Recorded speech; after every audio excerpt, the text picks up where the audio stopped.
ভালোই লাগতেছে, কিন্তু এখন ভাবতেছি বাড়ি যাবো কি করে ভাই। রাস্তাটা তো সবকিছু ডুবিয়ে দিছে।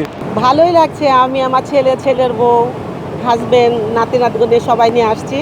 তবে ভালো লাগতেছে। অন্য সময় আবহাওয়া একরকম, এখনকার আবহাওয়াটা আসলে ভয় পাইতেছিলাম যে কি অবস্থা হবে, কিন্তু না, এখানে আইসে দেখি যে ভালোই লাগছে আমাদের। পার্থক্য ওইটা একরকম আনন্দ, বৃষ্টি টিষ্টি নাই, এইটাও মেঘলা একরকম আনন্দ, দুইটা দুই রকম আর কি। তো ভালোই লাগতেছে, কিন্তু এখন ভাবতেছি বাড়ি যাবো কি করে ভাই। রাস্তাটা তো সবকিছু ডুবিয়ে দিছে। এখন আর ভাবতেছি যে এই জায়গায় এক সপ্তাহ থাকতে হবে, তাছাড়া আর কোনো উপায় নাই। এটা তো এমনিতে দেখতে তো ভয়ঙ্করই লাগতেছে, তবে আর কি বলবো, এই জায়গায় এসে খুবই খারাপ আর কি। এখন তো অবস্থা খারাপ, কিন্তু এই অবস্থার মধ্যে এই জায়গায় যত মানুষ আসছে এটা নিরাপদ না, তবেও তারপরেও আমরা আসছি আর কি, কিছু করার নেই। তবে আসছি যেহেতু ট্রেনের টিকিট কেটে ফেলেছিলাম, এর জন্য আর কি আসা।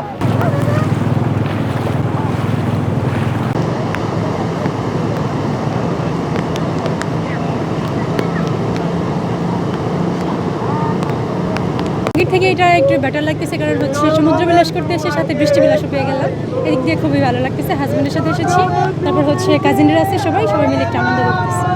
আমরা আসছি নরসিংদী থেকে, আমার শ্বশুরবাড়ি হচ্ছে চট্টগ্রাম, ওইখান থেকে হচ্ছে হাজব্যান্ড আমাদেরকে নিয়ে এসেছে। আর কালকে যখন আমরা এসেছিলাম তখন অবস্থা ততটা খারাপ ছিল না, আজকে মোটামুটি একটু খারাপ আছে। মানে আগে রৌদ্র ছিল, রৌদ্রে একটু ঘুরতে মানে একটু খারাপ লাগতো, কিন্তু এখন হচ্ছে টাইমটা একটু স্পেশাল। মানে যেহেতু সমুদ্র বিলাস করতে এসে আমরা বৃষ্টি বিলাসের সাথে